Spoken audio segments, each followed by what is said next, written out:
I'd like to call this meeting to order. And Dr. Segura, would you call the roll? Certainly. Carpenter. Here. Brown. Here. Shear. Here. McKellar. Here. Berge. Here. Tate. Here. And Fisher is on his way. I'd like to have a motion for the approval of the agenda. Should we start with the pledge? Well, we sure can. Yeah. That's just normally sure. Yep. Pledge allegiance To the flag of the United States of America and to the republic for which it stands, one nation, under God, indivisible, with liberty and justice for all. I'd make the motion to approve the agenda. Then I'll support. All in favor, say aye. Aye. Opposed, same sign. Welcome, everyone, and do we have any visitors for public comment? Renee, anyone, or Brandy, anyone in the?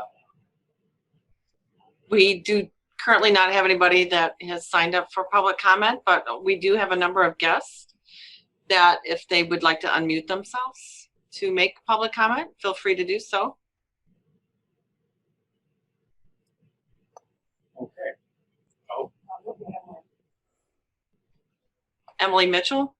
Saying hello, here to present agenda item 2 today. Good to see everyone. All right.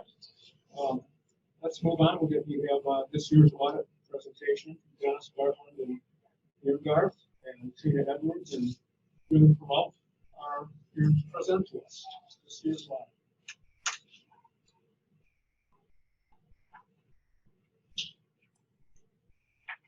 Hello, everyone. My name is Corinne Perot. I'm having a little bit hard time hearing everybody there, so I think we said that we're moving into the audit presentation.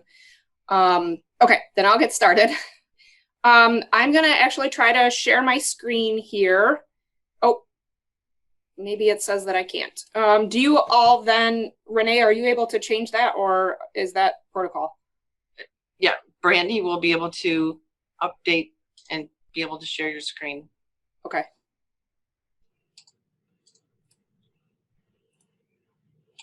just a note from Rachel that it's hard for them to hear. So if we're going to speak, maybe just project a little bit more. I do know the speaker is up here, so we'll make sure that we speak loudly. Thank you. Yeah, it's those in the far side of the room that I'm having a hard time hearing. Let's see, it's still not letting me share the screen. So should I just move on, or? Just wait one more minute. Oh, sure. Okay. Thanks.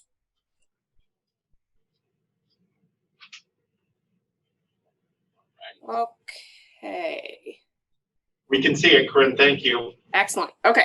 All right. So this is actually honestly my first time sharing a screen. So bear with me. If there's any difficulties, please don't hesitate to chime in if you're not moving along with me here. But so I am going to first review the audit and the financial statements, which are here in this first packet. I'm not sure if those of you there on site are actually looking at hard copies or if you're going to be looking at the screen, but I'll try to reference page numbers that are at the bottom of the pages to keep you moving along with me here. So we are going to flip in a couple pages to what is Roman numeral page 6. And we're going to start here with this table 1. And this is effectively the district's balance sheet for the year for 2020. And I'll just review down the 1920 column and some of the total highlights here. So total assets for the year were 61.3 million. Total liabilities came at the 149.3 million. And then total net position for the year, which is effectively the retained earnings for the district. Oops, I'm on the wrong page on my, sorry. Came at the $64.4 million deficit there. Now this is the district this is representing the district as a whole, and also going to be incorporating the pension and OPEB liabilities, and that's what's kicking that net position into a deficit there at that 64.4 million. Are there any questions that I can answer on that page? All right, then we'll flip over one more page to Roman numeral page 7 here. And if, again, I'll focus on the 1920 column, looking at table 2. So total revenues for the district came in at the 79.7 million. And total expenses came in at the 85.5 million for the year. And then the change in net position, or again, effectively the retained earnings or net income for the year, was a decrease of the 5.77 million in the year. Any questions there? We'll review those numbers in a little bit more detail actually in the graphs in a minute. So we'll get into some more detail on that. That's just high level overview there. We can now flip into page number 4, which is going to be page at the bottom. Again, the page number at the bottom. So this is the report of the independent certified public accountants. This is on our letterhead. This here is a standard audit report. And so there's a lot of boilerplate language in here. I won't review all of this with you, but I will just kind of touch on a couple highlights here. We do remind you that management is responsible for the preparation and fair presentation of these financial statements in accordance with GAAP. Our responsibility as your auditor is to express an opinion on these financial statements. And that's what this letter is doing. So if we flip over one more page to page number 5, under the opinion paragraph, bear with me, I will read a little bit of this to you. But in our opinion, the financial statements referred to above present fairly in all material respects the respective financial position of the governmental activities, each major fund, and the aggregate remaining fund information of the ISD as of June 30, 2020. And so that sentence there is actually what's called, what is expressing an unmodified opinion or a clean opinion. That is the highest level of assurance that we can provide on a set of financial statements. So we do commend the district and Mr. Siglar, Ms. Bielecki, and Ms. Biddle for achieving that level of assurance yet again this year. And are there any questions on the report that I can answer? All right, and flipping over one more page to page 6, this is where we begin to talk about or address the fact that we also, as a part of your audit, did what's called a federal single audit, which is an audit of your federal dollars. And so that detail begins on page 51 in the financial statements, the required reporting under that, and that audit revealed no findings that were reported as well.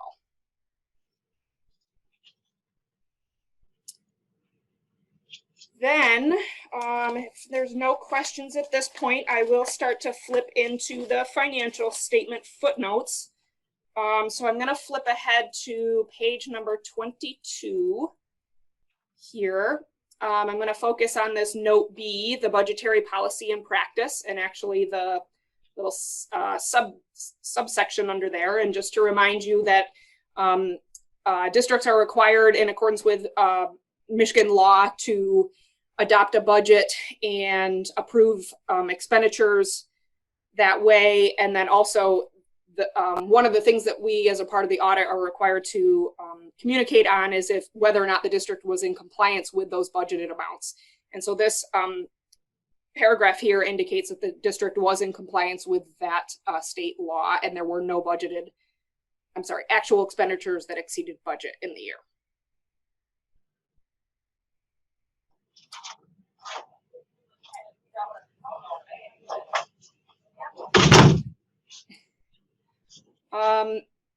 The note C there at the bottom of page 22 does just highlight the composition of the district's cash and investments held. So total cash and equivalent, which is going to be comprised of bank deposits and money market deposits, came in at the 10 million. And then the investment classification is made up of certificates of deposits and also investments, which is the 28.7 million for the year. We can next flip to page number 23. The top of the page here, this custodial credit risk for deposits and investments. We do like to just point this out just to make the district aware that, the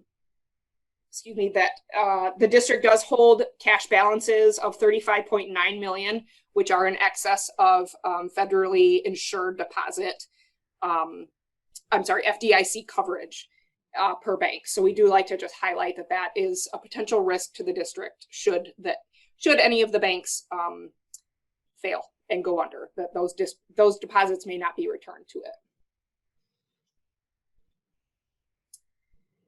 We will next flip to page number 25. And we're going to look at note E here, the investments in capital assets. We do like to just kind of point this out. So the beginning balance there for the total capital assets held by the district were $15.688 million. And then throughout the year, there was approximately $5 million in additions, and about $3 million of that was transferred from construction in progress and into additions for the year in relation to the CTC expansion that has been ongoing for several years, and that was placed in service in the year. And so the ending balance then came in at the $16.482 million.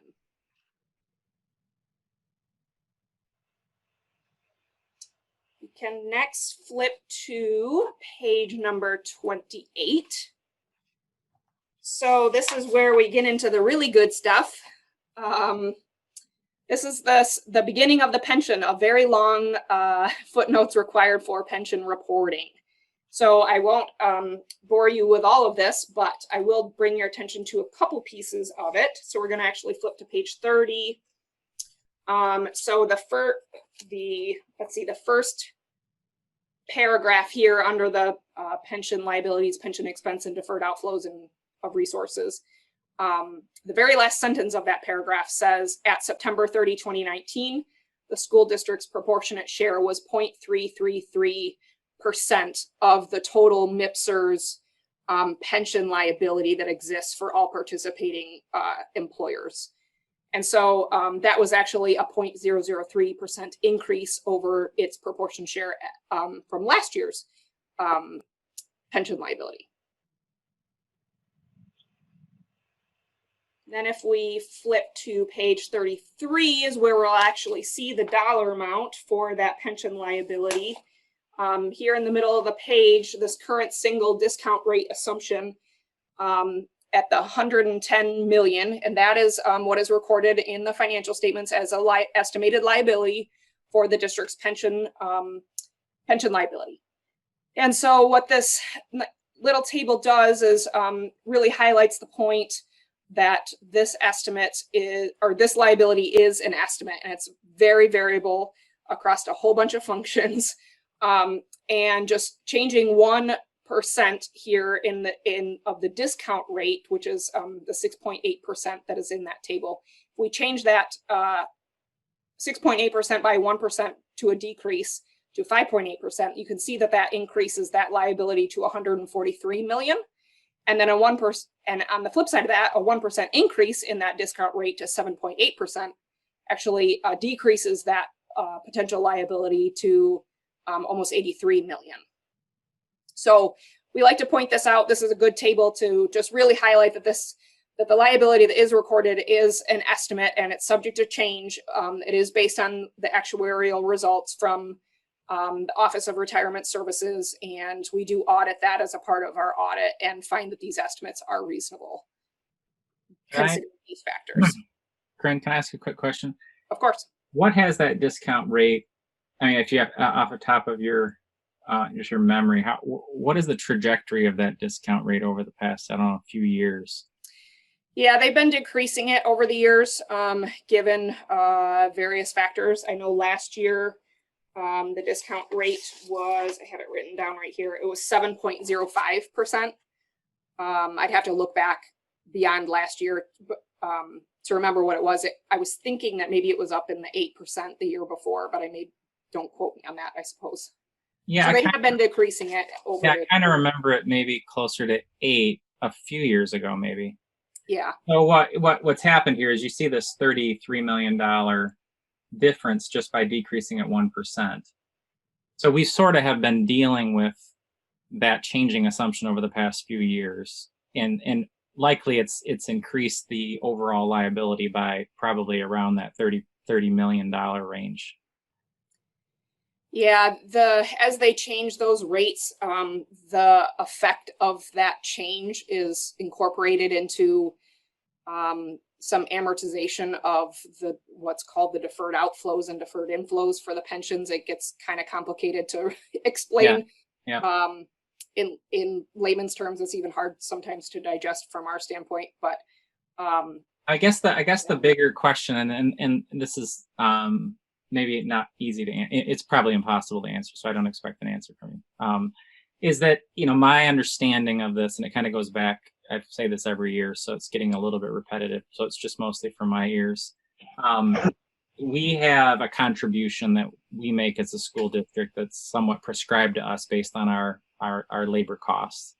And then the state, they've set up a plan to look at the unfunded portion of these liabilities, the big liability that we have, and that's why you see that net negative financial position, and amortize that liability off over a 25 year period. I don't know what their target was or when that started. So the idea is that over the course of time, we should see that our unfunded liability heads towards zero over time. That's how I understand it. And so they send us, 12% or whatever it is of the total wage base to us, and then we return it right back to them. So essentially, they give us the money to give it back to them. That's kind of taking that mortgage we have and paying it down over time, along with our own contribution. But when you're also seeing that discount rate go down by potentially 1.5% over time, it's like we're not. I just want to ask the question of, is there something that as a board member I could start to see how our amortization of that I'll call it that liability, that mortgage that we have, is it working, or are we just kind of acting like an ant going up a sand hill, making a few steps forward, and we have this plan to get out of the hole, but we keep slipping back because the liability keeps growing due to this assumption change in terms of investment returns or discount rate.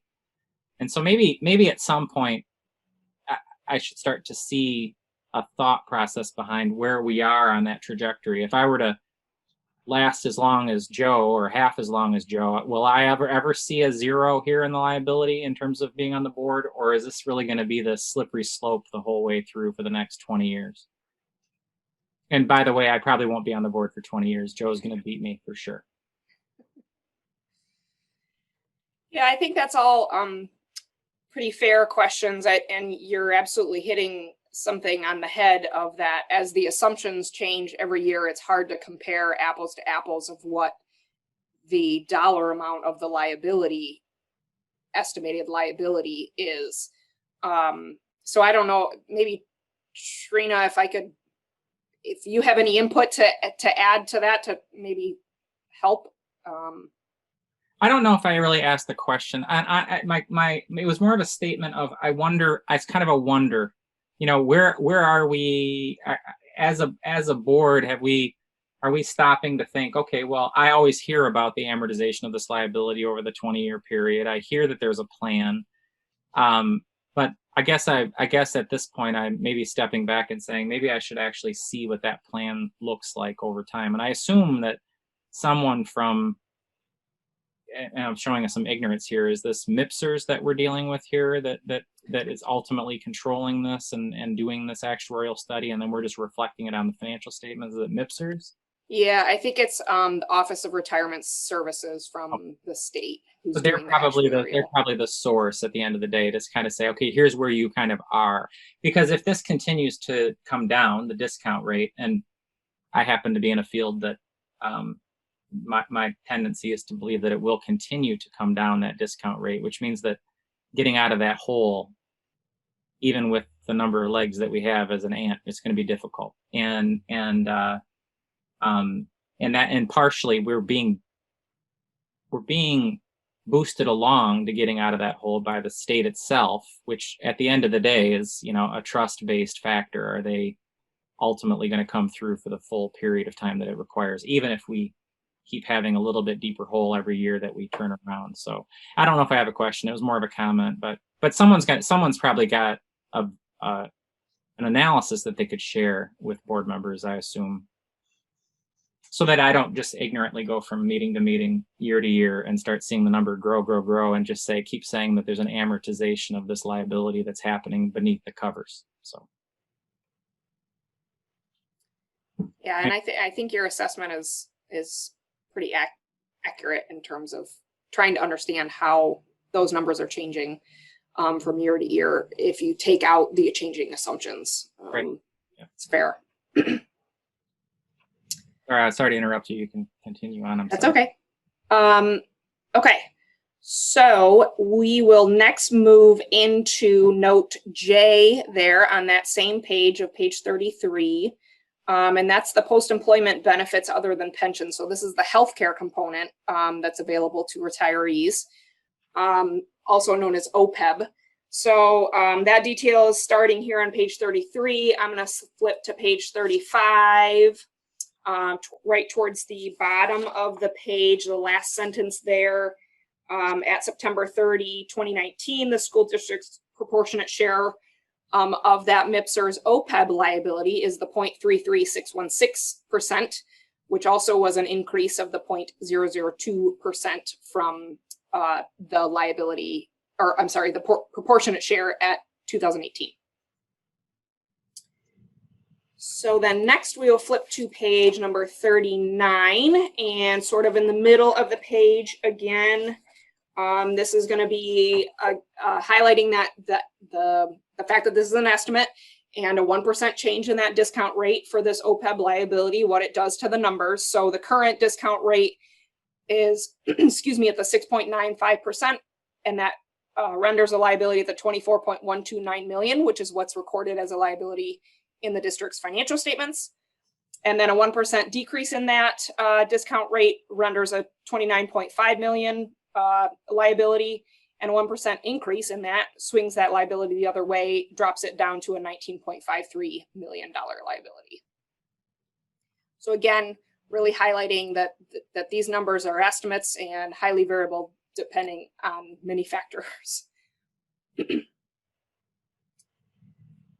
Okay, we can next flip to page number 40. And this is in note K, the commitments and contingencies. We do like to just point out the environmental paragraph or environmental section of this, so that the school district does own property that is the alleged source of soil and groundwater and surface water contamination at the Career Tech Center site. There is, let's see, the school district is responsible for 40% of the related environmental remediation costs for that liability. And of that 40%, the district maintains insurance coverage that would potentially cover up to 50% of the district's costs for remediation. And so there in the second to last paragraph of that section, it indicates that the school district's future costs are estimated at the 1.044 million in the year. And that was a little bit of an increase over 2019. And that is prior to any potential insurance reimbursements. Any questions there on the financial statements? If not, then I will flip over to the graphs are next, which this will be a little bit easier to digest some of the numbers for the district in the year. Let's see. So this first graph here, the revenue trends across all funds. So this is all revenue for the district. Just high level, the bars in green are your 2020 data. And so local sources of revenue came in at the 35.8 million. And what's included in the local sources is going to be property taxes and interest earnings primarily. State sources were the 26.7 million, and that's going to be your state aid and state grants received by the district. Federal revenues were the 7.3 million. And then in the other category was the 6.9 million. And that's going to be various charges for services, other local services, the business services to the local districts, and those sort of pieces that are captured in the other category.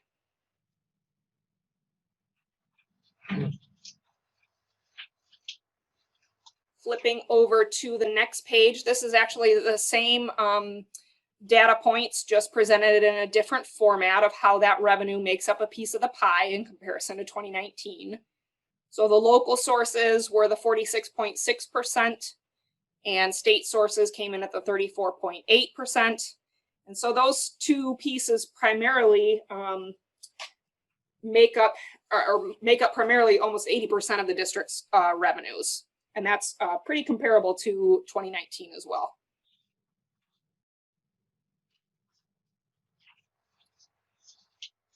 Flipping over to page 3 of this is the expenditure trends across all the funds on a 3-year historical data. And so again, in the green is 2020. So instruction came in at the 17.5 million, and that's going to be direct in-classroom instruction of students included in that category. Support services category at the 44.67 million. And that's going to include all the special education services, business services, administration, transportation costs. All of that is going to be captured in that support services. Other notable ones are going to be the transfers to the locals, which was approximately 10 million in 2020. And then also the capital outlay there on the far right, which is going to vary year to year based on the projects that the district is undertaking. But so this year, some examples of some things that were added was the air conditioning at the Oak Park School, the parking lot resurfacing that was done, and that's what's causing that $2.2 million dollar amount and why it was such an increase over 2019.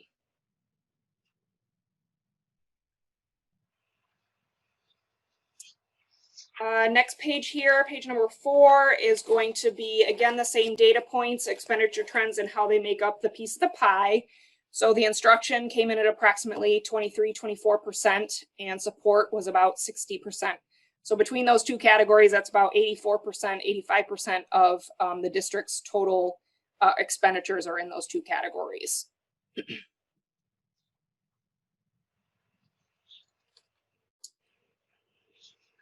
See, page number 5 here is detailing actual and budgeted expenditures for the major funds, major operating funds. So the general fund here, let's see, total budget was 15.1 million and actual came in at 14 million. So that was under budget. Special education fund, total budget was 54.2 million. And the actual was 53.6. So again, under budget. And the vocational education fund budget was 12.3 million and actual came in at 12.1.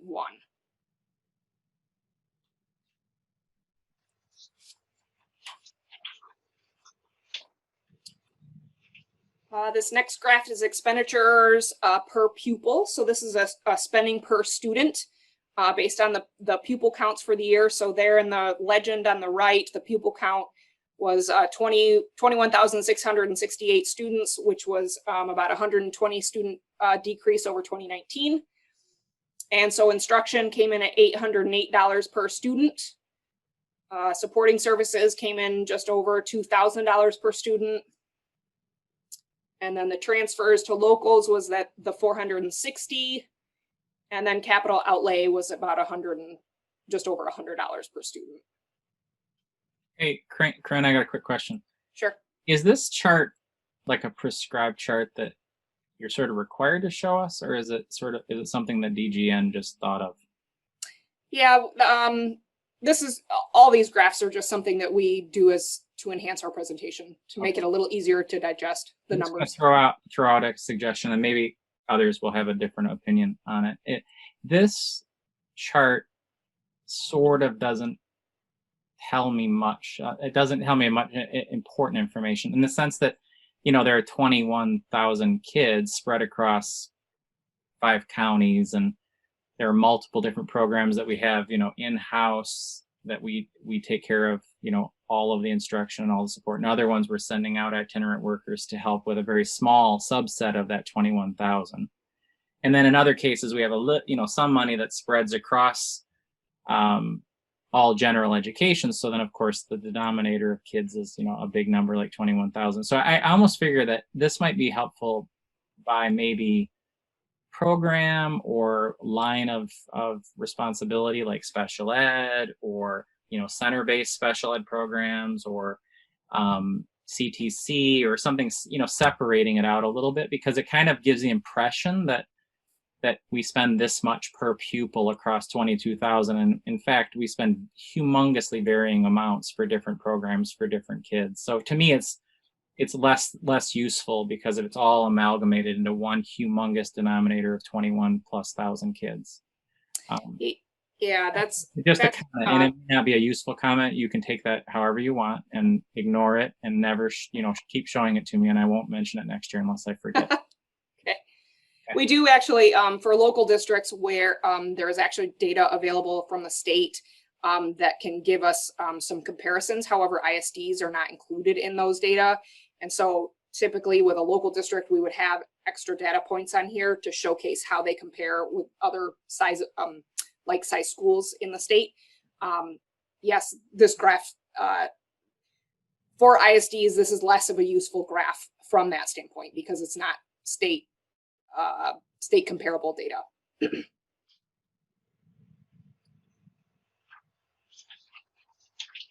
Let's see, next page is page number 7. And so this is fund balance as a percent of expenditures comparison. And so this is going to be the 3 main funds for the district, the general fund, special ed, and voc ed. And so this is the ratio of those funds expenditures to its fund balance. So the general fund, again, there in the green, came at the 17.1%, which was a pretty significant decrease over 2019. Special education fund is hovering pretty consistent at about 27 to 29%. At the close of 2020, we do want to point out that there was the $8 million transfer that was approved that's going to go out in this current fiscal year to help pay down that fund balance, which is in accordance with the district's fund balance policy as payouts to the locals.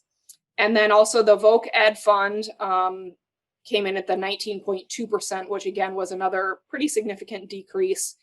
And the decrease in the voc ed and the general fund is primarily related to large transfers out of those funds and into the capital projects funds for those related funds in the year. And last but not least, we have the fund balance comparison graph. So this is just showcasing the fund balance values at the close of 2020 per the audit. So general fund came in at the 2.08 million. Again, you can see that decrease related to the transfer to the capital projects funds. Special education was the 14.38. Voc ed was the 1.77. And then on the flip side, you can see the capital projects funds for project 1, 2, and 6 are all increasing in relation to the transfers out of the general fund, special ed, and voc ed funds. Are there any questions there? Yeah. All right, then Hey, Jason, Yeah, I'm sorry. Go ahead and ask your question, and then I do want to circle back to the pension issue. Yeah, okay, great, thank you. So I'm just going to take this one moment to thank everyone at the ISD that worked on that fund balance policy. I mean, you guys all know that I went over the deep end for a few years of my life. It felt like hammering on the fund balance issue, and I can't tell you how relieved I am to be at this exact moment looking at these graphs and hearing Corinne talk about the $8 million distribution, the transferring of money from the vocational gen ed into the capital projects in accordance with, you know, an overall fund balance policy to explicitly think about the fund balance and its use for the community. And I just can't tell you how, you know, proud I am of not my hammering, but the fact that this has been, you know, a result of a lot of consternation and a lot of thinking and a lot of work by a lot of people. And you know, to see that 12% fund balance policy in play and see that $8 million going out to the local districts and having this as a baseline starting point is just, I couldn't be happier. I know I said it at the time we adopted it, but this is sort of the culmination of that. And now we move forward with a policy that I feel very proud of. And I know it was a lot of painful stuff along the way, but I'm happy that that stage is over and we're moving forward in a different way. So thank you to everybody.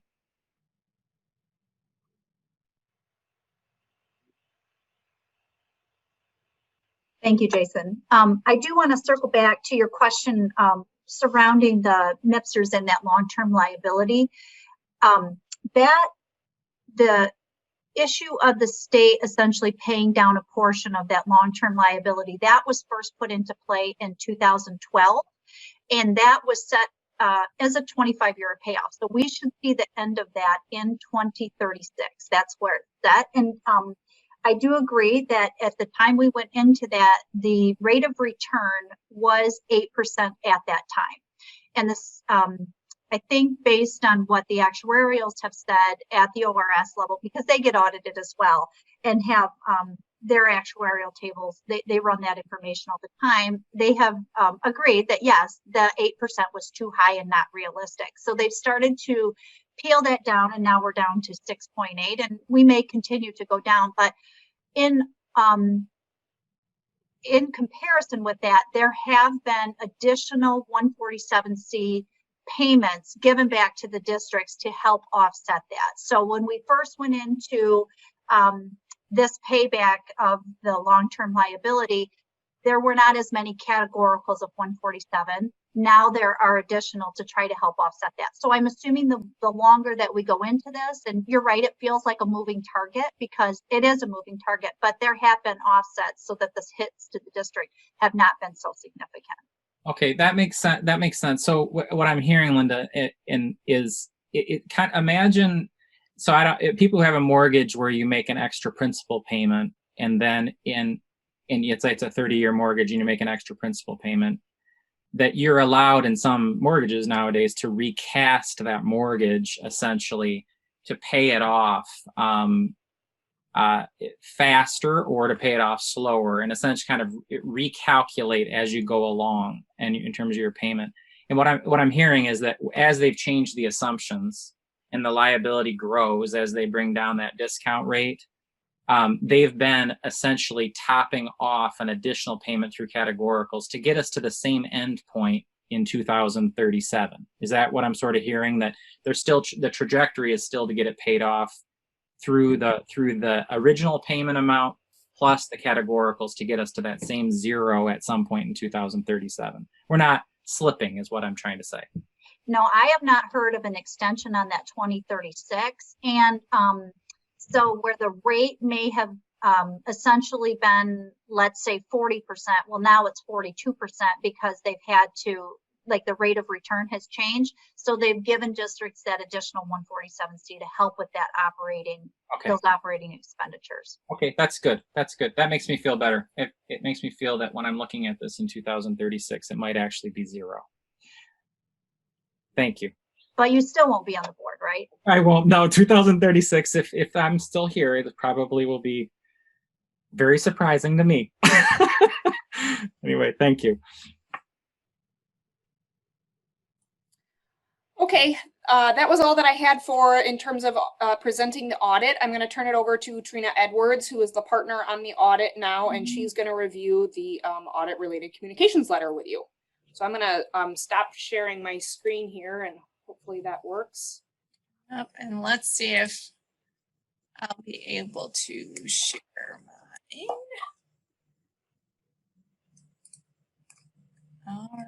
Does everybody see the audit-related communication letter? Yes, thank you. Okay, good. All right. Well, as Corinne said, I'm Trina Edwards, and some of you know me. I've been involved with the ISD audit for several years, sometimes behind the scenes and sometimes at the board meeting, but it's been a few years since I've actually been in front of the board.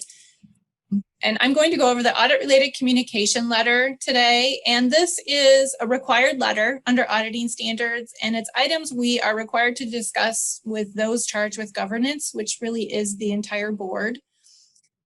And so the letter doesn't contain certain aspects that you'll hear us say every year because they're items that we're required to tell you every year.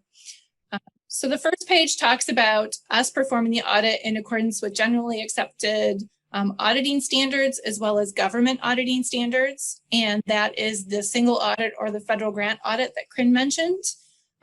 As part of both of those audits, we have to look at your compliance with laws and regulations and also your internal controls, which is your policies and procedures of how you operate as a district. And so on the next page, page 2 of that, we start talking about deficiencies and non-compliance items. And I'm happy to report that we did not have any deficiencies or non-compliance items.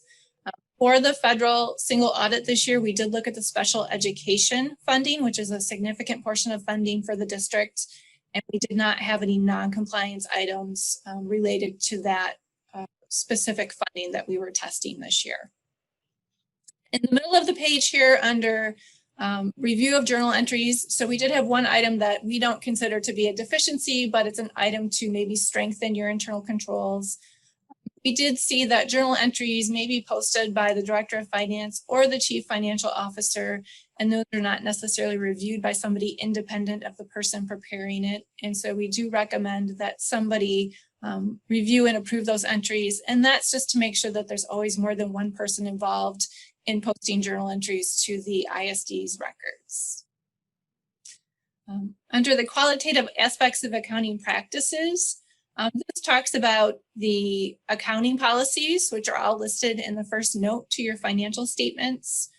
You did not adopt any new policies this year. You did not change the application of any of the policies, and all the transactions were recorded in the proper period. Under accounting estimates, we mentioned items that rely to a certain extent on estimated dollar amounts. So the compensated absences or accrued sick and vacation time, the environmental liability, the useful lives of the capital assets and the related depreciation expense, and then the net pension and other post-employment benefit obligations are all items that include an aspect of an estimated amount. We did look at the underlying items supporting those estimates and found that they were all reasonable. As far as significant disclosures on page 3, we mentioned the risk management footnote, commitments and contingencies, the pension footnote, and the post-employment benefits other than pensions or OPEB, as far as being significant disclosures of the district financial statements. We had no difficulties encountered in performing the audit. We did not have any posted or unposted audit adjustments, no disagreements with management, no consultations with other independent accountants. And then moving on to page 4, this is where we tell you about upcoming changes in standards that will affect the district in future years. So the first is fiduciary activities. And originally GASB had a adoption date of June 30th, 2020 for this, for fiscal year ends ending June 30th, 2020. They did post an extension this year. The ISD did intend to adopt this fiduciary standard, which required the district to look at any of your fiduciary activities, which is primarily student accounts, and determine whether they met this new criteria to continue to be posted as a fiduciary activity or if they should be moved to a different kind of fund or taken off the books. And so initially the district was going to move these to a new special revenue fund. It's called custodial accounts. And as we were reviewing it with the district, we started looking at some of the activity that's in these funds, and it seemed like there's just more discussion to be had as to whether these are truly special revenue funds.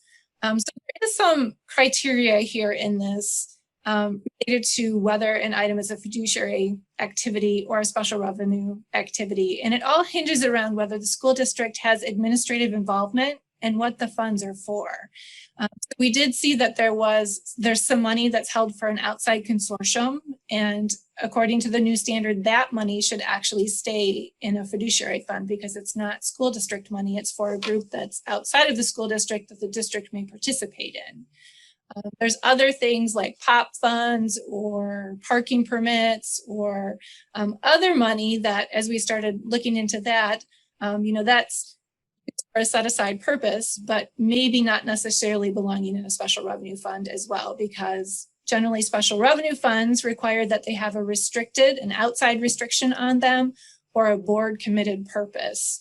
And so they're just, it seemed like there was just a little bit more information to be looked into before this was adopted. And so the ISD did choose to delay adoption on this as is allowed under the GASB standards. Under leases, the Governmental Accounting Standards Board number 87 affecting leases will be effective for the year ended June 30th, 2022. And this requires that the district record all leases on the face of the government-wide financial statements. And so this will ultimately result in recording a lease liability and then an offsetting right to use asset. So it does zero out, but it will increase the assets and liabilities of the district. And then under new auditor reporting standards, this is an item that essentially affects the auditors. It is changing the wording of our audit opinion that Corinne went over earlier. The letter is getting longer, but they're moving the actual opinion paragraph to the very top. So you'll get the heart of the opinion at the very beginning.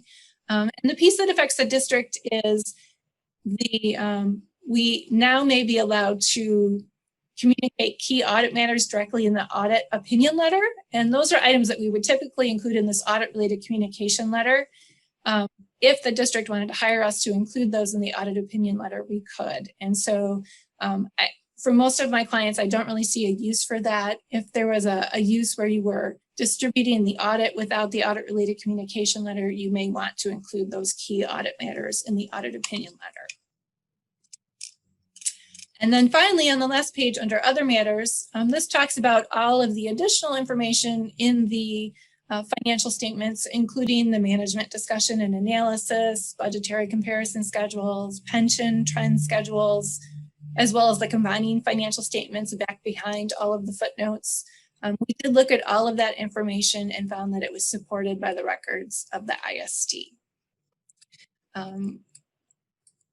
Other than that, I did want to mention too that this audit was performed remotely, and we do appreciate the patience and the work that the ISD did to allow us to audit remotely during the time of shutdowns. So it did go very smoothly, and we do appreciate the assistance you provided to allow us to do that.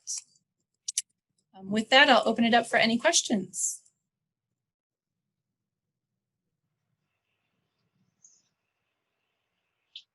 Well, I would like to thank Corinne and Trina and all of the TBAISD staff that performed the audit.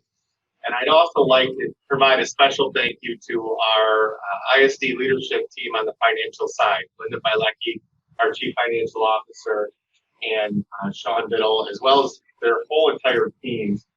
I think it can seem perfunctory at times to have a clean opinion like this, unmodified opinion, but it takes an enormous amount of work, attention to detail, and precision, and we're fortunate to have the expertise that we do in our financial office. So thank you, Linda, and your team, and thank you, Corinne and Trina, for your work as well.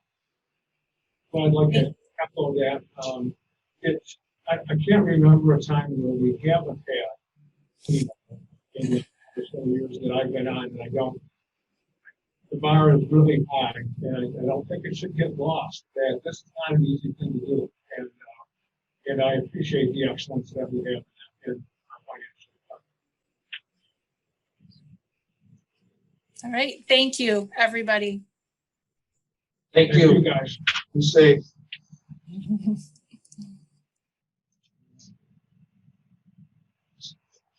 Vice President.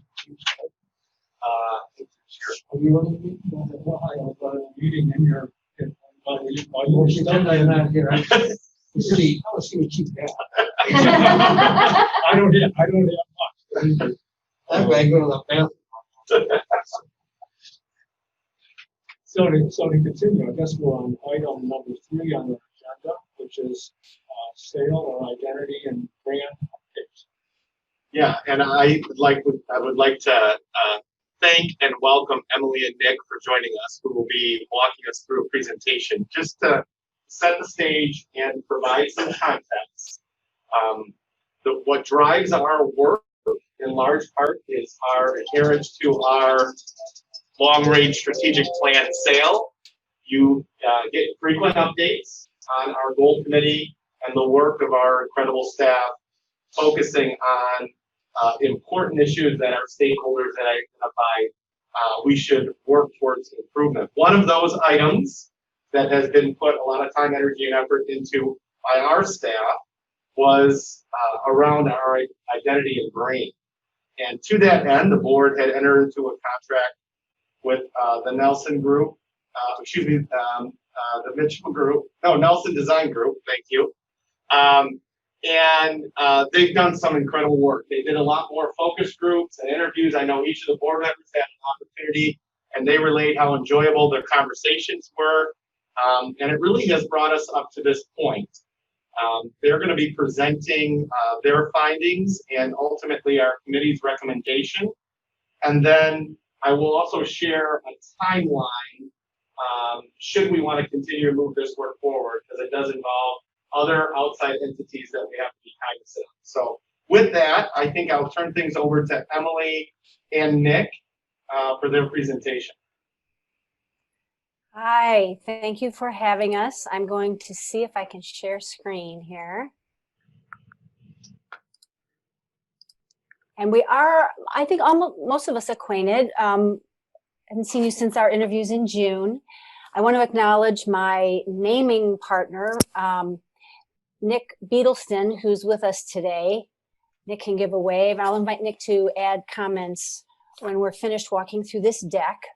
It's a 17 screen deck, and I can walk us through it and then invite Nick B to make comments and then turn it back to Nick C. We're here to propose 2 names and 1 ID structure to you today. We will not be including a proposed logo or symbol because it is based on the names. So that is to come. But for now, let's move into our presentation. This is your current state. This was provided by Heather, Jewel, and Heidi Argue at the outset of this project to show your current state and to help us get familiar with the way you structure yourselves. A proposed structure after the interviews, after all of the process that you know so well, the discovery, we started with the suggestion of a future state org chart for our purpose, for the purpose of developing the ID, that has things bottom up. And I'll explain more about that as we go. And you see TBAISD here in collaboration with education and community partners, your departments. And the next screen will talk about the programs of your departments.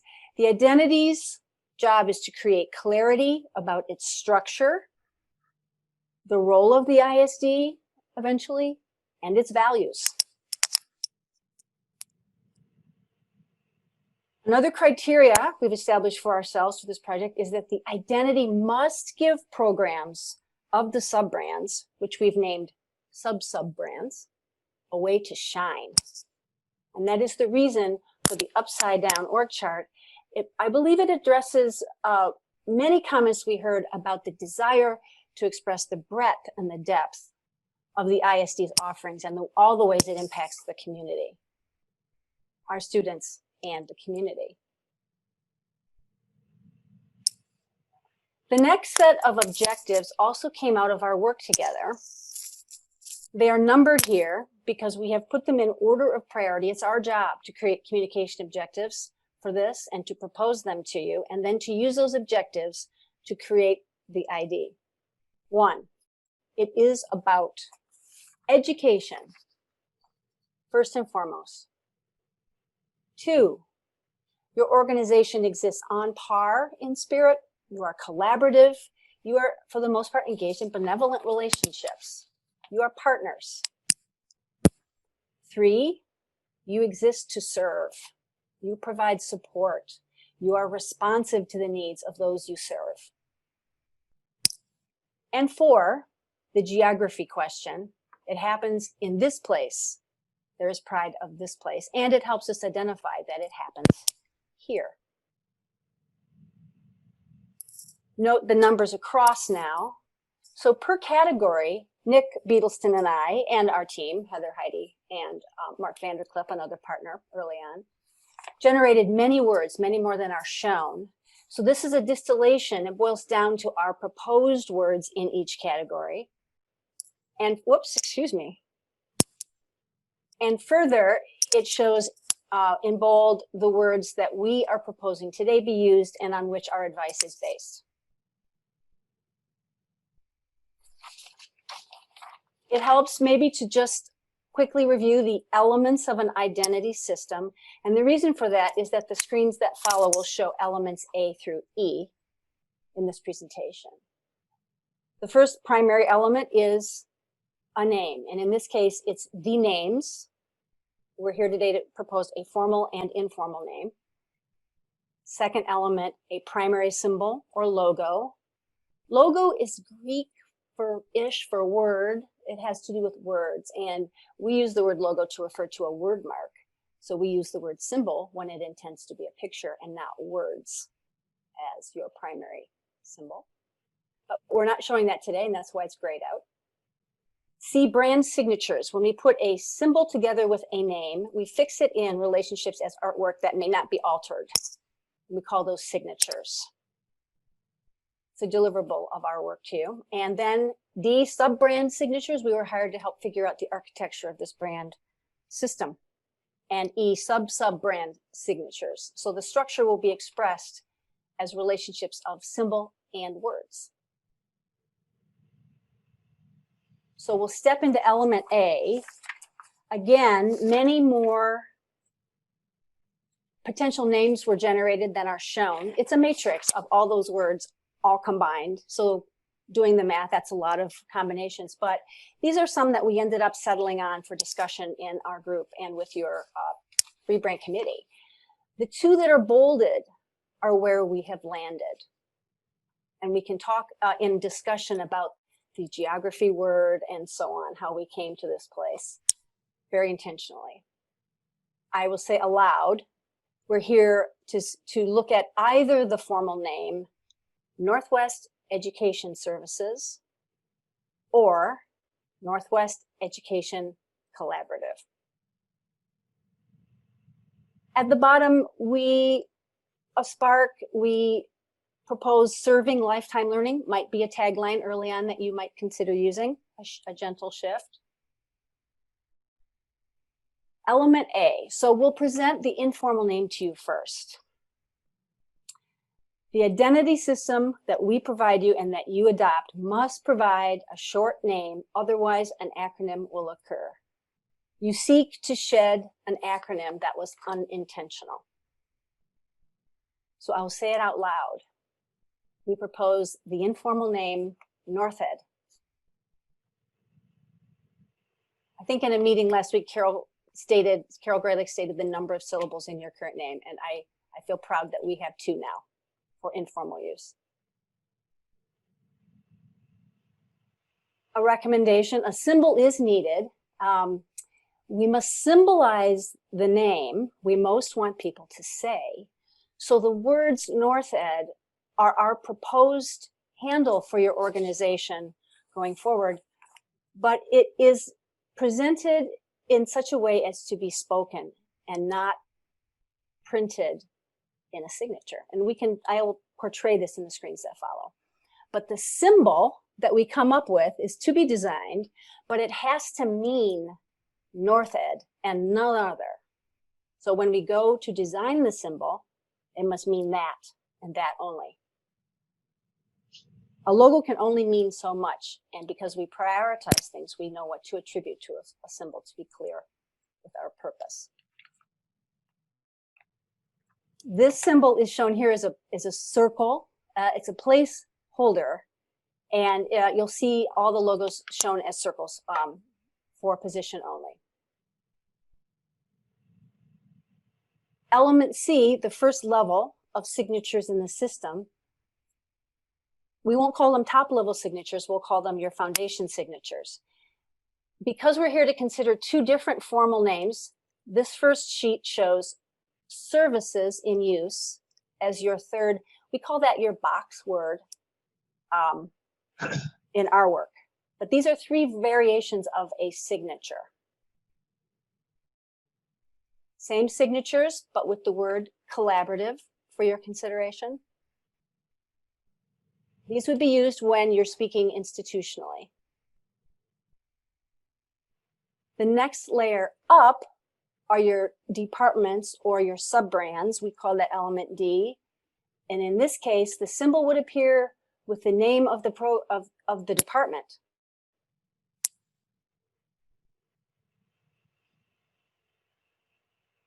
Moving up, where we want the breadth and the depth of your organization to shine, here at the top we show the departments under which, or under which these many programs and sub-brands can shine. So we give them a lot of attention typographically and with color in a lively way. You'll also note here that in these signatures, we have made a conscious decision not to continue to include the formal name also. That's the reason for the symbol, and it allows these signatures in use to be clean and clear. This is the second set showing additional departments and sub-brands and programs of these departments. This is our penultimate screen. So to repeat, today we're here to propose to you two names, an informal name and a formal name, and the identity structure as a point of departure for finalizing our design solution, our design solution. I'll invite my partner, Nick Beatleston, to make any comments that I may have omitted or anything in addition. Nick, do you have anything else to add for the board here today?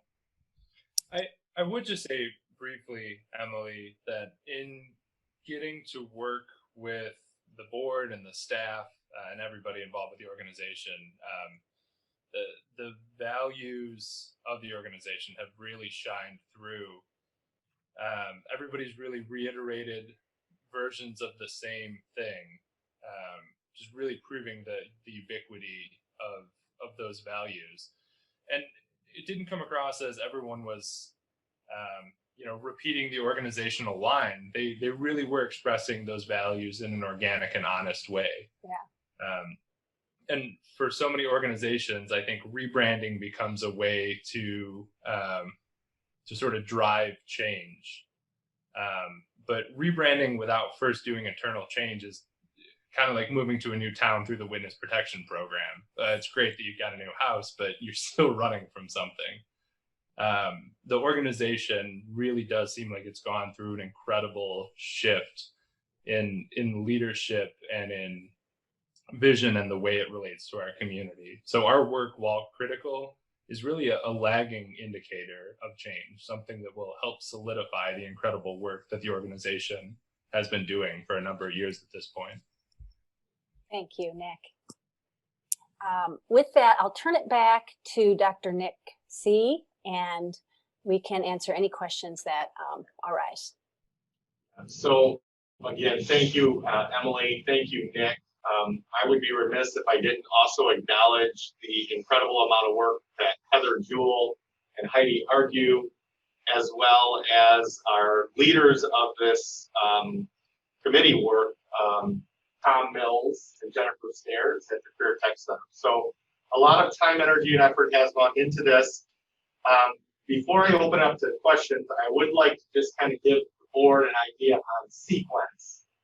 anytime an organization, a school district changes their name legally, obviously we have to be working with our attorneys to ensure copyright infringement, all of that. I can assure you that those wheels are in motion. I also know that Emily and Nick have quickly secured domain names and anything surrounding this concept, which has been very helpful.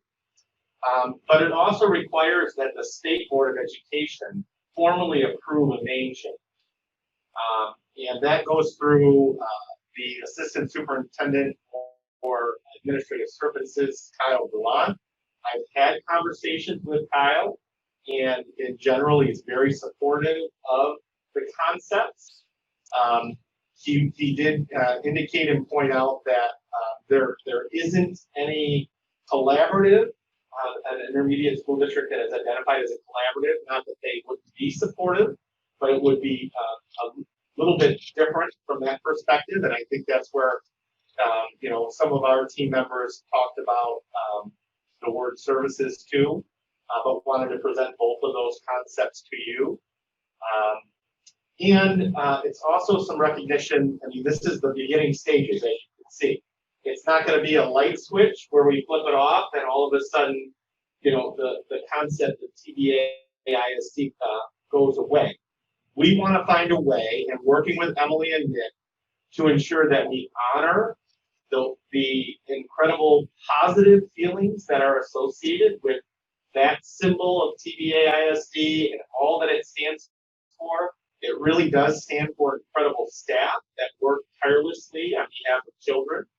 And so we want to honor that task and then recognize that as we move forward, there will be this transition to ultimately, you know, 3 years from now, we're gonna be identified as a different entity, right? And it won't be, it'll take some time for that to happen. But with that, I guess we'll open it up to questions, and please feel free to give your thoughts.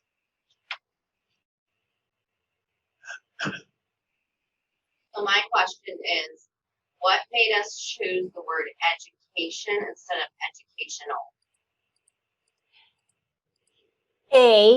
It's shorter and it's a more concise.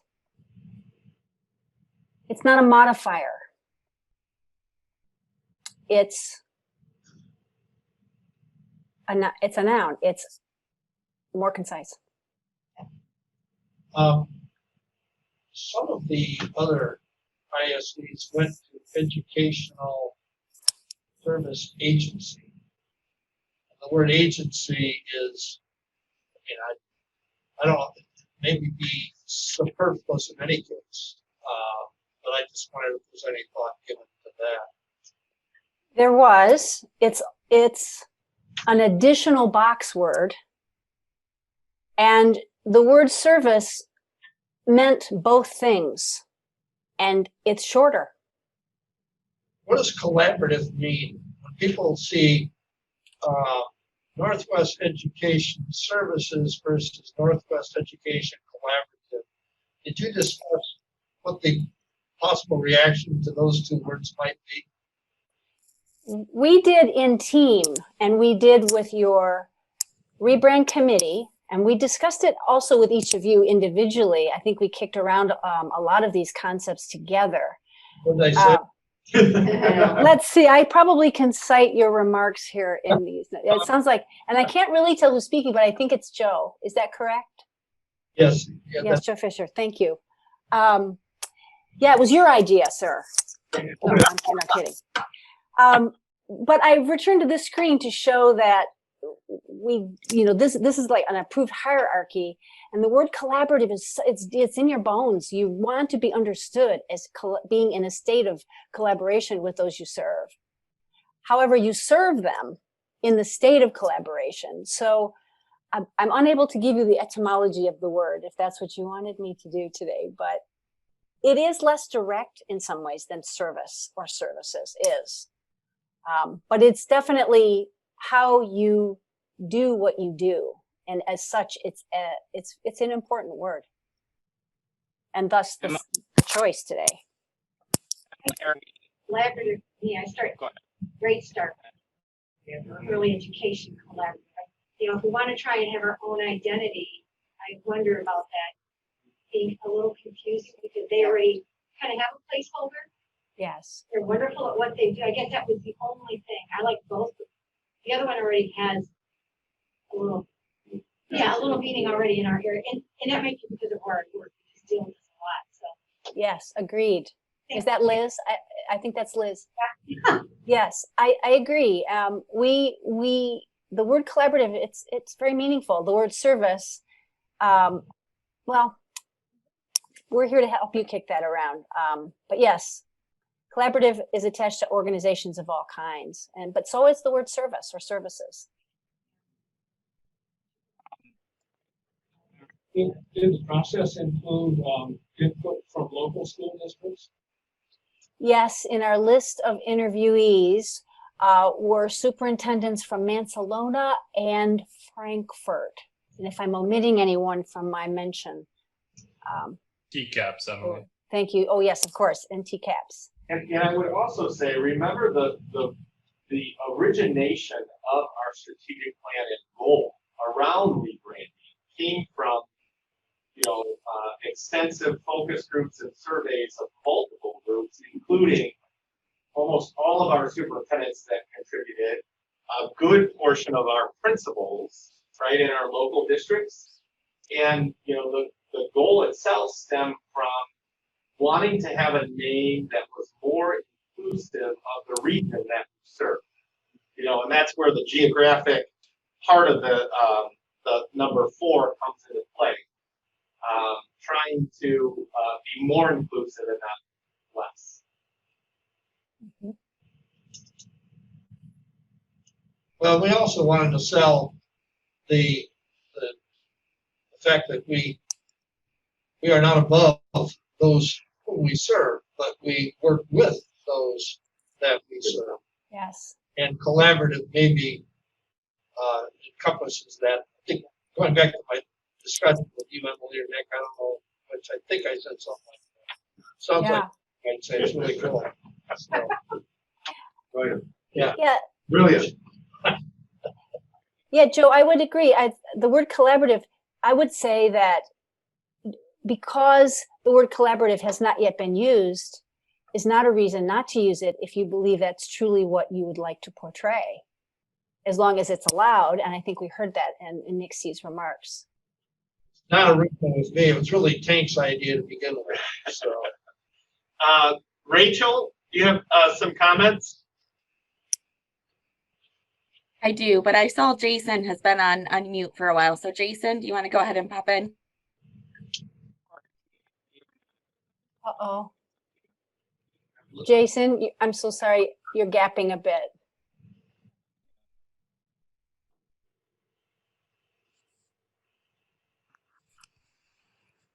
Can you guys hear me? Yes.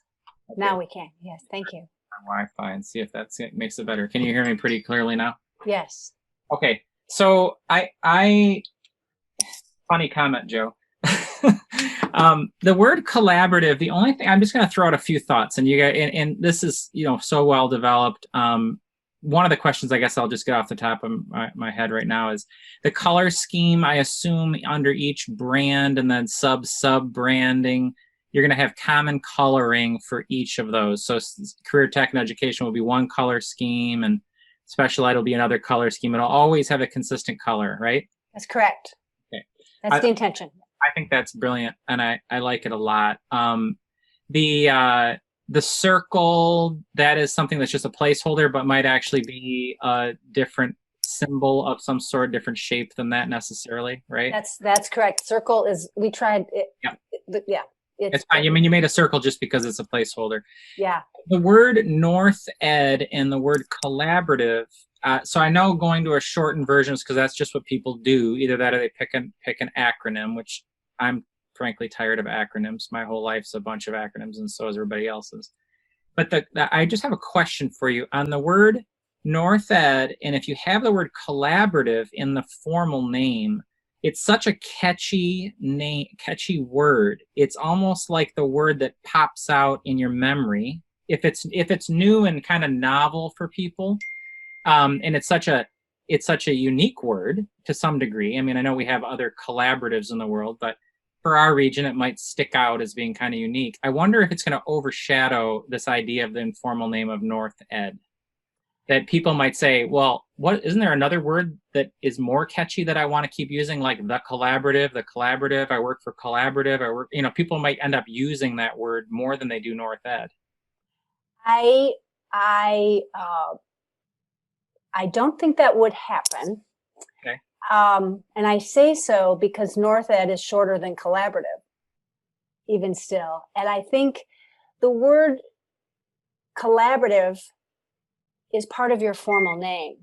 So another aspect of this is your intentional, as best you can, institution-wide use of North Ed, in which you would not say the North Ed Collaborative. You would say, we would propose that you say North Ed.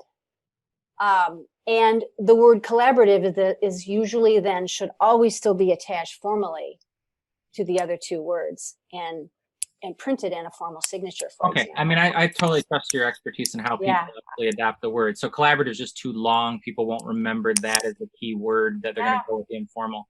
And then the other thing I want to ask you, and this is totally bizarre, and you may not have thought of it because it might not be valid at all, but the first thing I thought when I saw North Ed was, for some reason, I thought NORAD, as in the Central Command for the Defense System, which I just wonder if you thought that there was a possibility that that would be the connotation, which almost plays counter to the idea of a service organization that works from underneath supporting its partners. Instead, it's a command and control. And I'm just throwing it out there. I don't think it'll necessarily be something anyone else thinks of, and I'm not really a militaristic guy typically, although I do use militaristic phrasing, it seems like, in my life. But anymore. I think it's gone.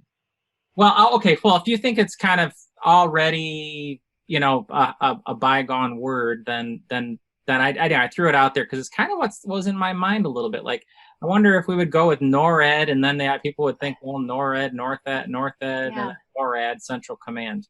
That would be antithetical to everything that you believe and all your values. That would be a terrible outcome. But Jason, I do want to say that our rule in the studio when we're doing this is if one person thinks something and it's creative like that, then it could enter someone else's mind too. But I assure you that when the symbol is finished, I can't imagine that would happen once we get the symbol finished. It might, and also because we do not want to show it in type like this. We want to say it. You are the North. You are the Northwest. You will end up being Northwest Education Services or Collaborative, but we don't intend to propose at any point that you put this in print as your name because you don't have legal clearance for this name, for one thing. We want it to be spoken so that we can symbolize it, so it won't be seen. And that might be what you're experiencing, is that this looks like NORAD.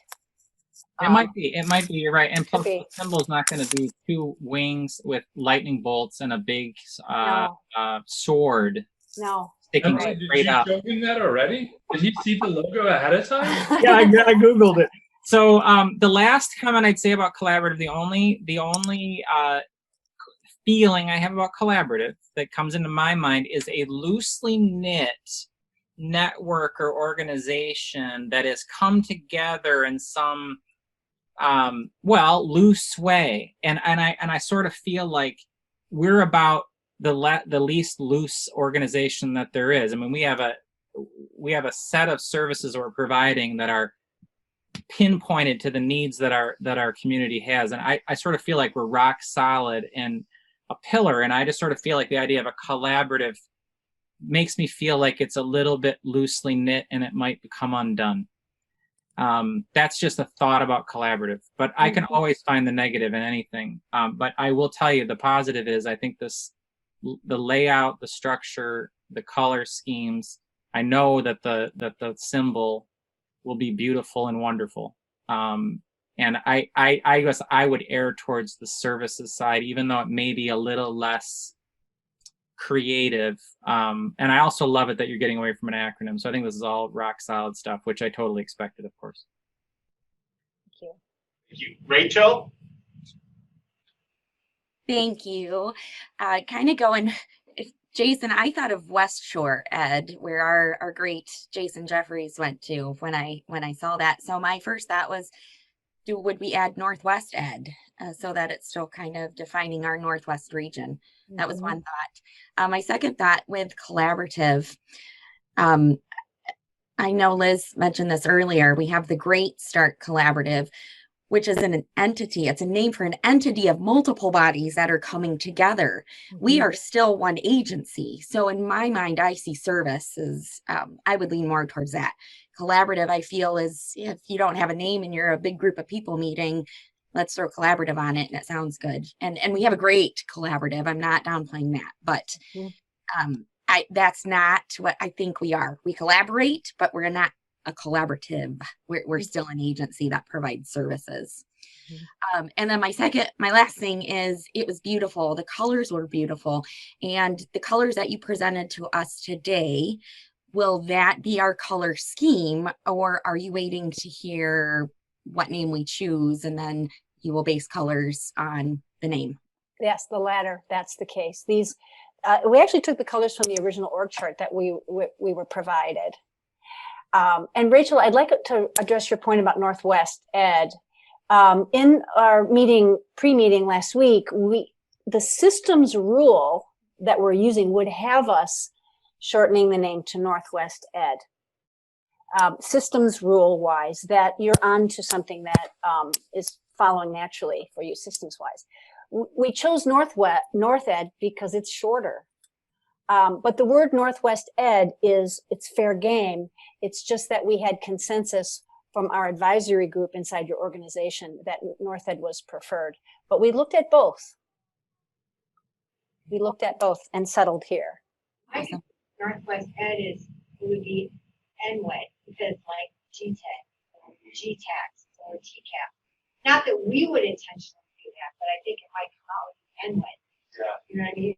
Yeah. Because people like to make it shorter than what Jason was saying, just that little word. So that would be my one. It flows off the tongue better to me, Northwest Education.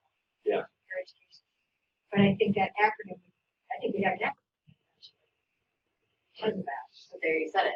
And to clarify, it's never written North Ed. It's only said North Ed. It's always written Northwest Education Services if that's what's chosen. So I think, Rachel, it sort of goes in line with, it won't create any kind of formal confusion or formal, well, I think what the idea is that it's Northwest doesn't encompass or overshadow the idea of West Shore. Is that what you're saying? It sort of becomes its own standalone geography of saying Northwest is not necessarily enveloping the West Shore side of it. Is that what you're saying, or is it just you wanted to be in line with it? No, that when I saw North Ed, that just brought my mind there. Oh, that got it.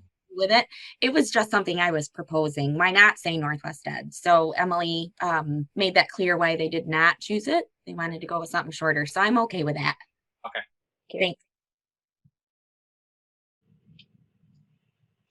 Any other thoughts or comments or feedback?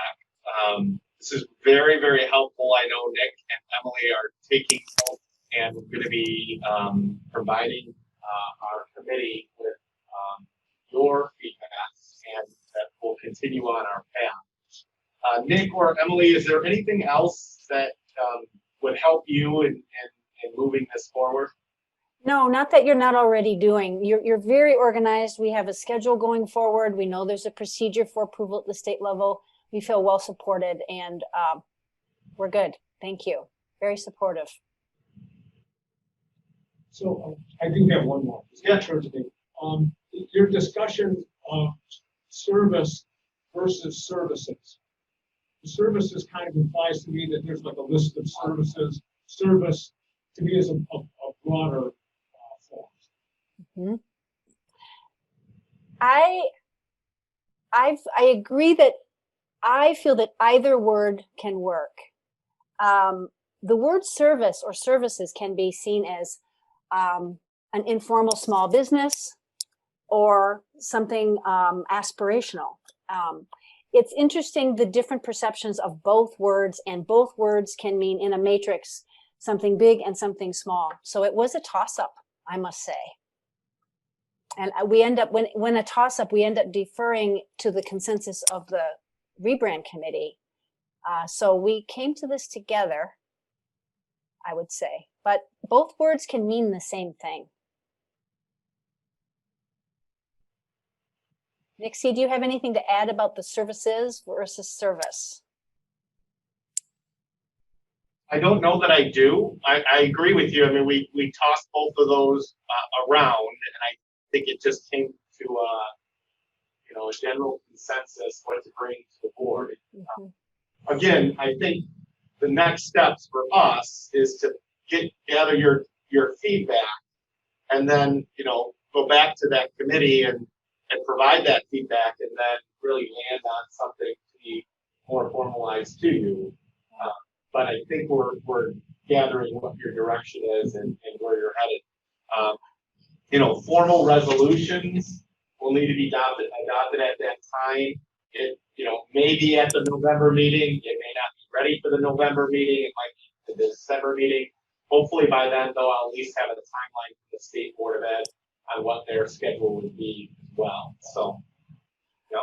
Nixie, I would just add that if I were to advise you, I prefer the word services because of your criteria about expressing breadth and depth of your organization. That's the word I would choose for you as your advisor.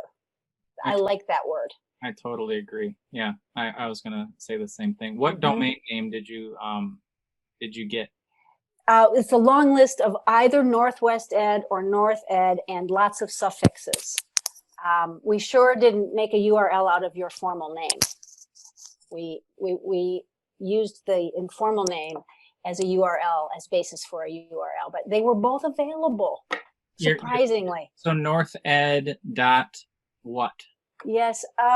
Renee Childers, are you able to help me? I could look at the list. It's northed dot, I think that it's .com, all of the suffixes that you the one that you currently use, and about 5 additional for both North Ed and Northwest Ed. Renee, would you confirm? I'm sorry to bother you. That's all right. I just wanted to make sure you're saying North Ed dot whatever, but you don't necessarily go with edu. You can just use a .com, for example. Right. And we were Heather, Jewel, and Heidi Argue pointed out that edu is specifically for higher educational institutions. So apparently we're not allowed to use it at this level. Oh, okay. Yeah, northed.com. That's pretty great. .com, .net, you know, and so on. So we just bought them all. Surprisingly, they were available. We did so, just hedging bets. Go ahead. So I'm just circling back to my first comment about education versus educational. And the reason I'm circling back is, as we've had this presentation, we've talked about our feedback. People are saying educational. Like, we are not saying Northwest education. I've heard multiple people say educational. So I understand the meaning of education. I'm an English major. I understand it, but I have a feeling it flows, educational flows off the tongue easier. And I have a feeling people are going to suddenly start saying it that way. And if we don't want it said that way, we're going to have issues. So I just want to make sure I circle back to that. I have a feeling that if we chose either word, that people would forget whether it's that word or the other word. It's a very easy substitution. It's a mouthfeel issue. It's also, for us, shorter.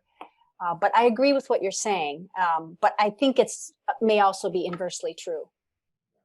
And Emily, if I could just add to that quickly, I think we can always trust the public to come up with off-the-wall permutations of anything that we come up with that is sort of unexpected.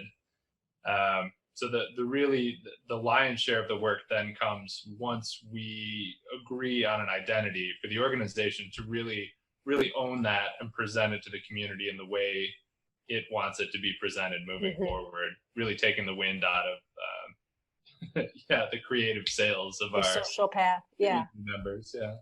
But it's a valid point. You're making a valid point. We just opt for the shorter and the most concise version of a word when we can.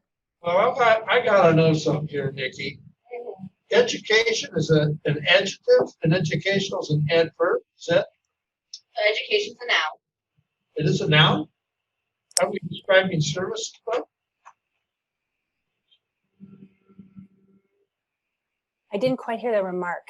Yeah, I don't think we're describing services with education. I asked if it was education. Nikki said it was a noun, and I thought it was an adjective describing services, but I'm not an English It major. could go both ways. It could go both ways. Because educational is an adjective, and that relates to provision of education. Right. So you would have an adjective describing a verb. Yeah.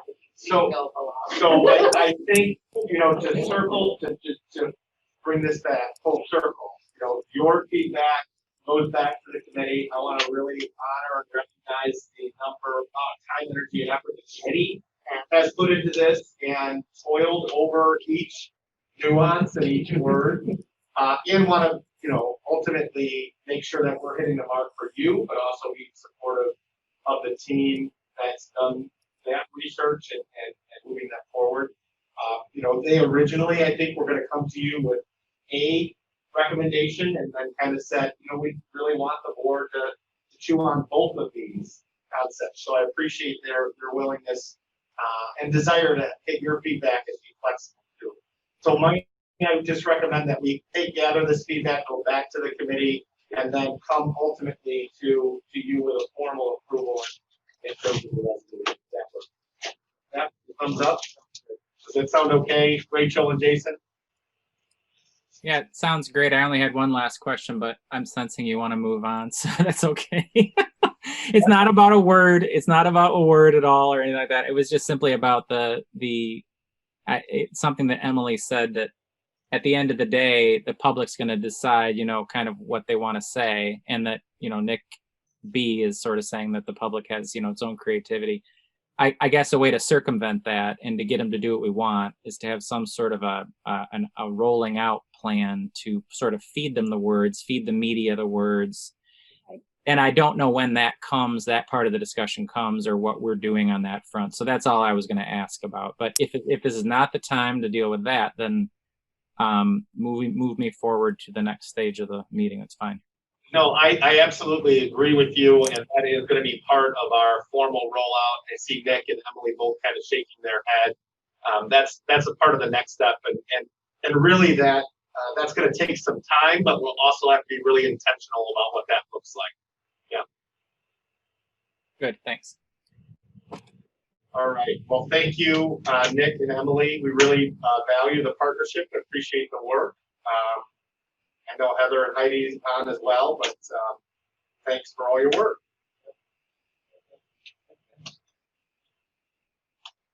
Okay, So, yeah, if we would, dinner is here for you. So we just have, I have 3 other updates. So if you want to grab your dinner, and then I can, so maybe we take 5 minutes, and then I can update the board once everyone has their, the other thing, transportation update, sale update, and open meetings act update. Okay.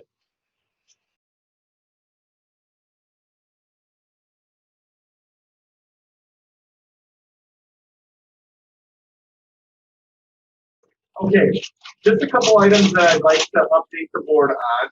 I want to provide you with the transportation update. Since our last meeting, we indicated that we were going to propose to our consortium members a formation of a subcommittee that would be able to have regular meetings with dean leadership and progress towards our goals. I'm happy to report, and I want to thank Linda for her leadership with this as well.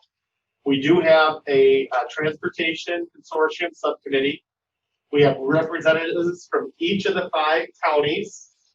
We will be having quarterly meetings. We're going to begin the first one in November. We will have direct updates from dean leadership, both locally and in Lansing.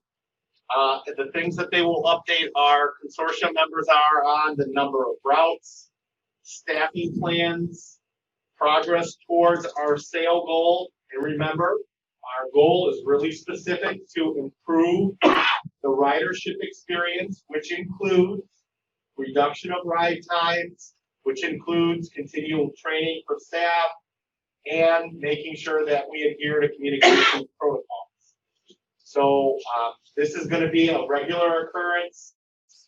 Appreciate superintendents willing to participate in this and be very close to the situation, as I think that's going to be the best way to improve service. For the county representation, is it a member of the schools, or is it a member of the public, or parent, or? Yeah, great question. Right now, because it's kind of managed by the superintendents in the consortium, we just have superintendents that are part of that. But, you know, good question about maybe expanding that membership and maybe include a parent. Yeah, that's something that maybe Linda and I will kind of have some discussions around. And maybe discussions with the full group to see if that's something that they would be open to. I will say when we get into, I was going to say we get into contract nuances, number of routes. I don't know how particularly interesting it would be, but to have a parent representative be able to give actual feedback from their perspective might be powerful. I feel like some of the parents have been doing this for 10 years and not been longer. Yeah. So they've seen the trials and tribulations. Yeah. Great point. Thank you. And I know you're incredibly busy, so you're not a volunteer. I am not one, but I have one in my county if we need one. I am not. No, I appreciate that. Next, I want to just, are there any questions on that? Yeah, I just had one. I mean, just it was playing off of Nikki's thing. What is the name of the group that we have to formally set up? That's a parent organization or a parent committee that's part of special ed. What's it called again? Hey, Pat. Carol, are you still? An acronym. CPAC. There you go. And it's an acronym. We love those. But anyway, that might be another option, is to have that committee. Maybe include them once a year or something where there's actually a summary of what's been discussed, and that would be another way of getting feedback with a group that's already formed. And I don't know if that's 4 or 5 parents, and I don't know where they're from, but I think we try to do county representation, I think, but I could be wrong on that. Good suggestion. Carol and Linda and I will circle the wagons on that. Next, just a really quick update. As you heard, one of the goals was our rebranding goal, but I want to make sure that you are aware that we have other phase 1 goals. Some of them have been checked off and complete, like our financial policy that you've already acted on. Others are kind of a continuation that will still work, whether it's identifying roles and responsibilities of individuals within our organization and communicating those out, or safety protocols, whatever they may be. It's our goal that most of those phase 1 goals will be close to being complete by January. And we have already begun our phase 2 goals. We had a scheduled meeting with leadership on Friday that had to get postponed due to extenuating circumstances, but we've got that scheduled for Thursday, just so that we can have our committee chairs have a sounding board as they're moving that work forward. You'll have updated periodic. I think we have a work session in May.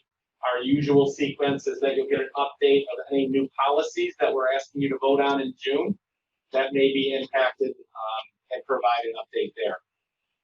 And just a reminder that strategic plan was built on stakeholder input. We talked about the number of surveys that we conducted, the focus groups, and so really everyone who participated in that, those giving us data, really drove the plan. I know we had a team of about 45 to 50 individuals that articulated the plan, but it was based on that feedback. And so everyone has some ownership. And this is that one pager that you see. Our phase 2 goals that we're working on talk about regional programming needs and gaps across the continuum, talks about partnerships with local school principals, a system of effective communication, exploring and identifying facility needs, and there'll be more to come with that. All right. providing high-quality professional development, and research and enhance, communicate our program, TBA programs and what they stand for. So those are all will be moving forward throughout the year.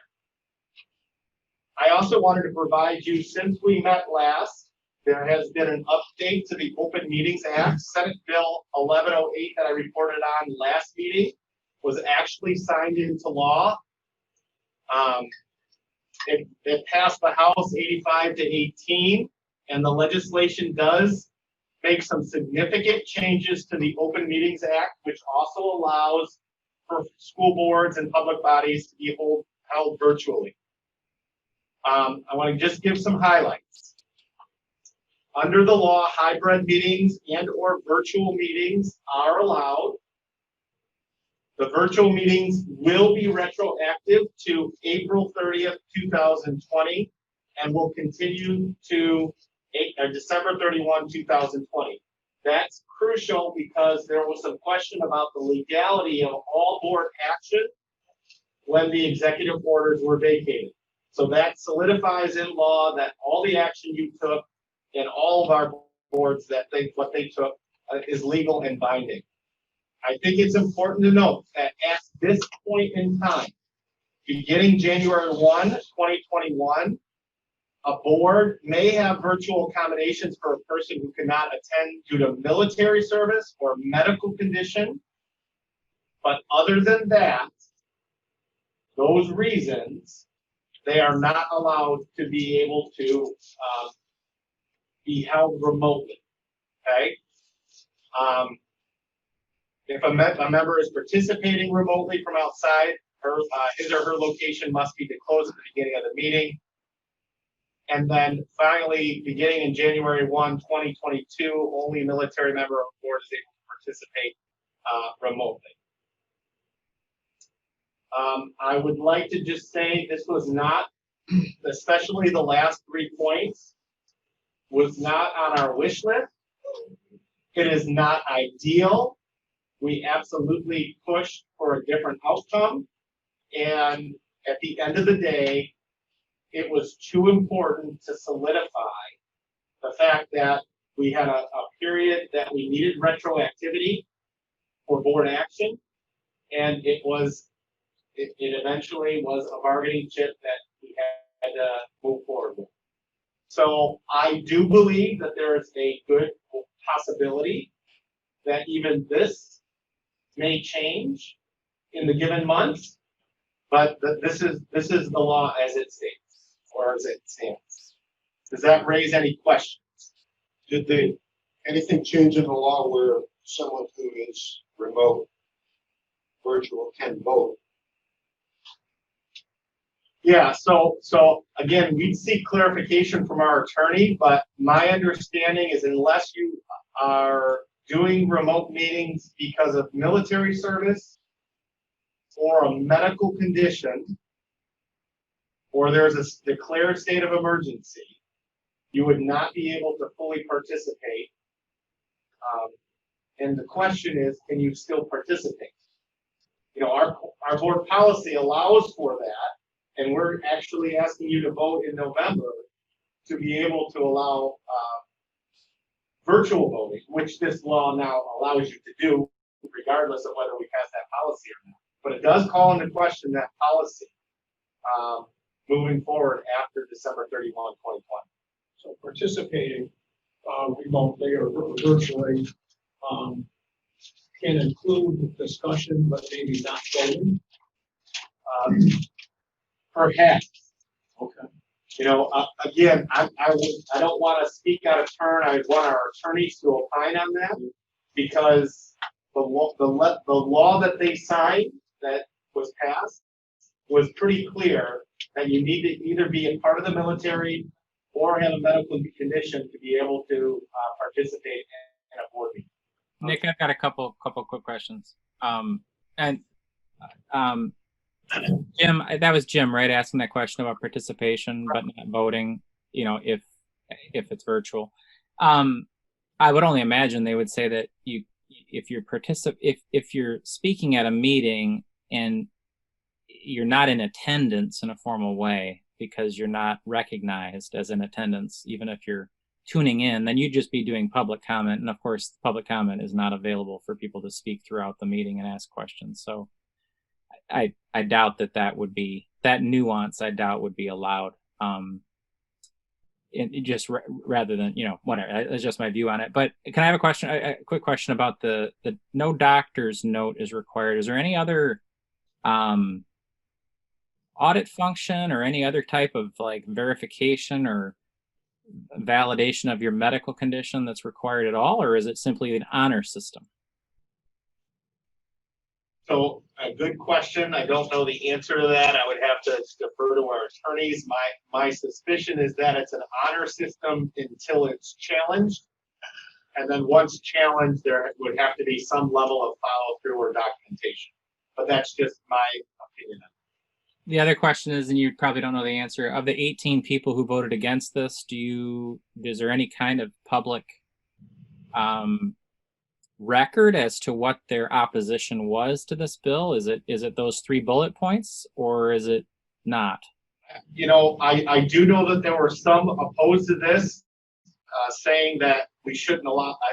The other side of it is that people should meet and in person and do the business as,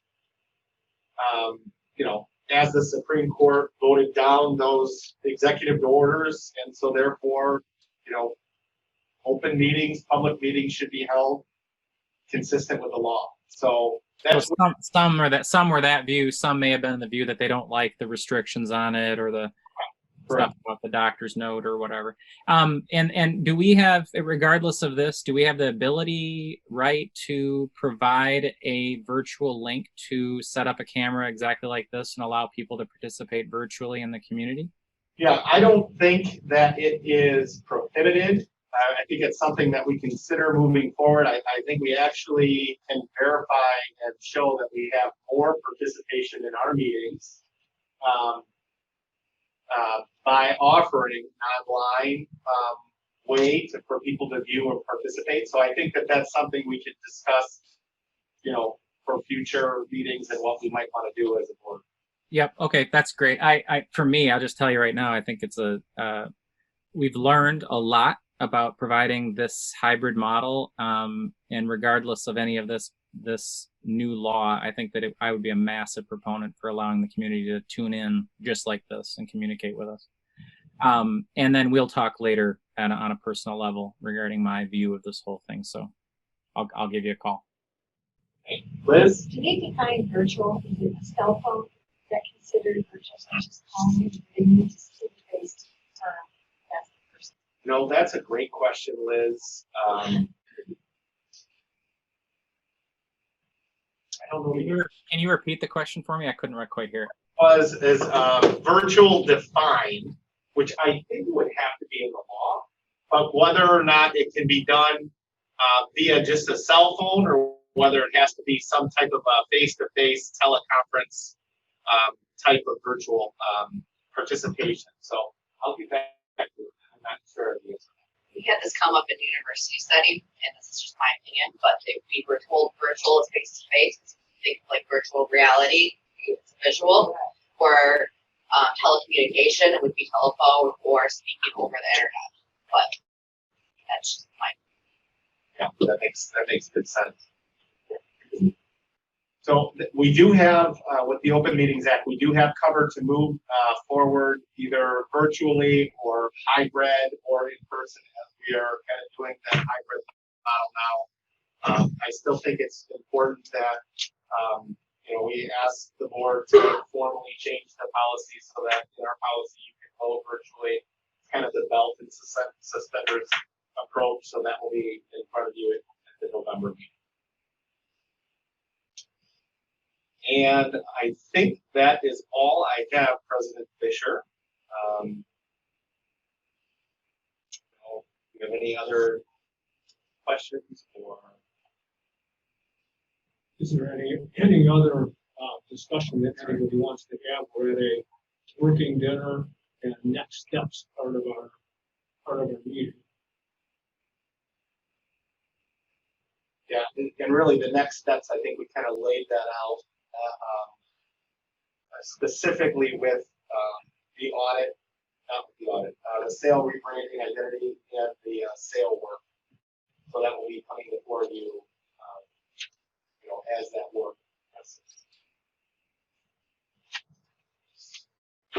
Anything else from anyone? Thank you, and we are adjourned. Awesome. Thank you, everyone. Thank you online. Thank you very much. Great.